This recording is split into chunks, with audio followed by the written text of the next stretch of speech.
Salut, bienvenue sur Mathieu te raconte. Aujourd'hui, je te lis un extrait de Défi virtuel. Je vais te lire le chapitre 1. Fin de partie. Tu tends la main vers ton sac de croustilles sans quitter ton écran des yeux. Tu ne dois manquer aucun détail, sinon tu risques de ne pas réussir à te rendre au niveau supérieur. Tes fans suivent ton avancée grâce à ta diffusion simultanée et t'encouragent. Certains te posent même des questions, mais tu n'as pas le temps de leur répondre. Chaque instant peut changer le cours de la partie. Heureusement, il ne te manque que 2 éléments pour arriver à une station de sauvegarde. Ton jeu favori, destination finale, ne laisse pas beaucoup de répit aux joueurs de ton calibre. Après tout, tu es parmi les meilleurs au classement général de ta région. Tu oscilles entre la première et la 5e place. Le temps que tu consacres chaque jour à ta quête affecte ta position. Du coin de l'œil, tu vois ton classement baisser. Tu dois te concentrer. 4 membres de la Ligue, un regroupement de joueurs qui partagent leurs informations, viennent de te dépasser.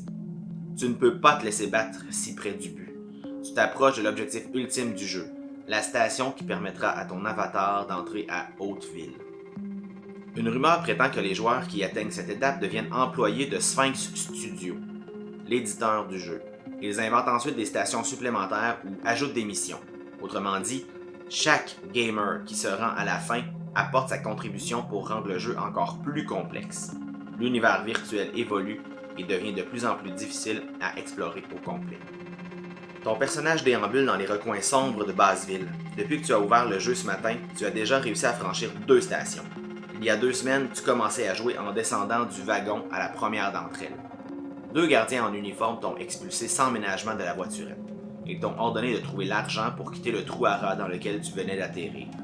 C'est ainsi que débute la partie pour tous les joueurs. Tu dois te concentrer sur le moment présent. Tu as presque assez de points d'expérience pour passer à la prochaine station.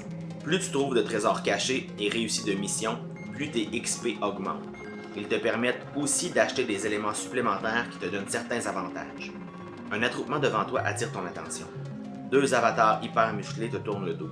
Ils discutent avec 3 grands centaures dont le torse humain très développé semble minuscule face aux 2 trolls de ruelle. C'est souvent comme ça dans Destination Finale. Les trésors sont chèrement disputés. Peu importe qui trouve un élément caché. Le personnage qui l'apporte à l'échoppe d'un marchand obtient des XP.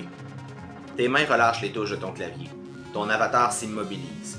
D'une commande vocale, tu actives l'implant qui augmente ton ouïe. Dans tes écouteurs, le volume d'ambiance de la ruelle est plus fort. Cependant, tu n'entends pas la discussion.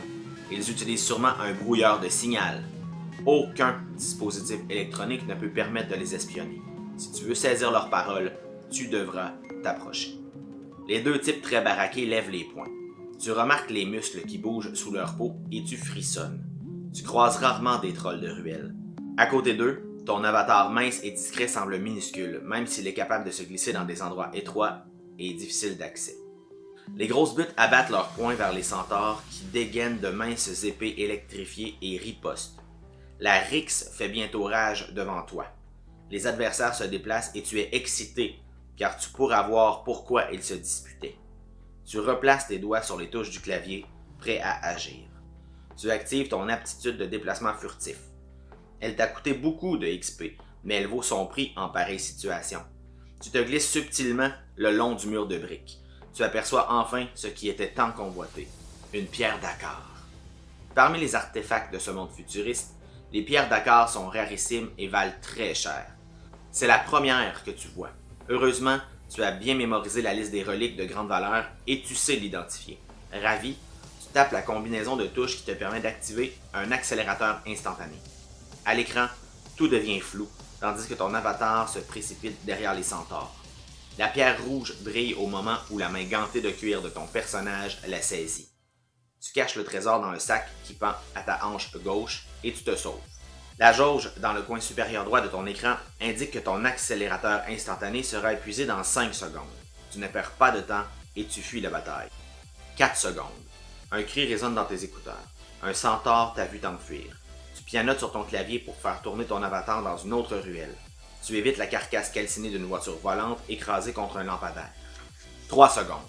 Le bruit de cavalcade des centaures devient infernal dans tes oreilles.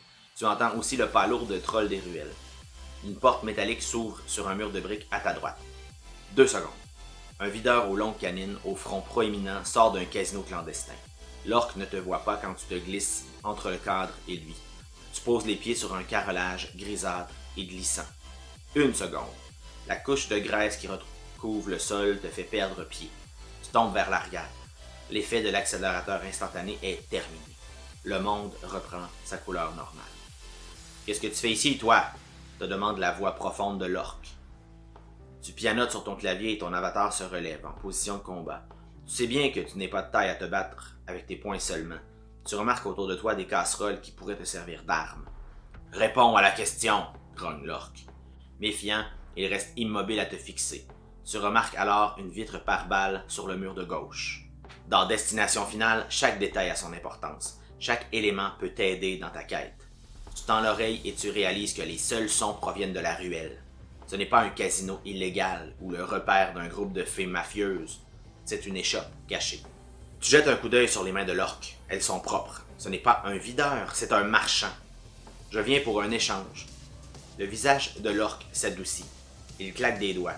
La lumière devient crue et blanche. Tu remarques alors 2 canons fixés au plafond qui te visent.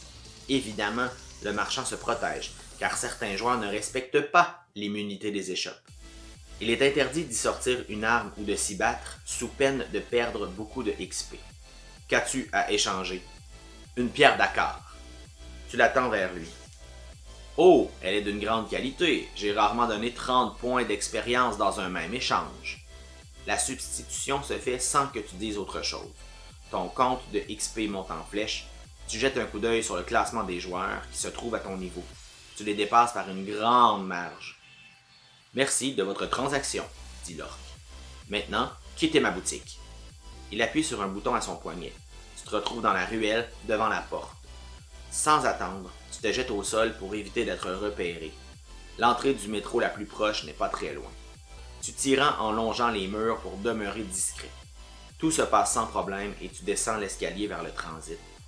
Le quai d'embarquement est encombré de personnages non-joueurs et d'avatars abandonnés. Ils ne peuvent pas monter dans le train, mais ils sont attirés par l'algorithme du jeu. Tu navigues entre eux pour te rendre au détecteur de points d'expérience. Tu entends l'expression impressionnée des témoins sur le quai quand tu franchis la barrière. Un wagon de métro se stationne. Une ligne lumineuse s'allume au sol. Tu la suis jusqu'aux portes et tu les franchis, fier de toi. Tu pourras te rendre à la station suivante.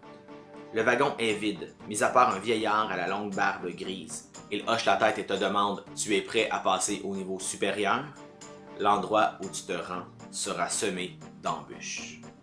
Pour lire la suite, résous l'énigme. C'est là qu'on dévale des pistes en hiver. Ce mot est un indice pour découvrir le titre du prochain chapitre. Et pour lire la suite, tu devras lire le livre.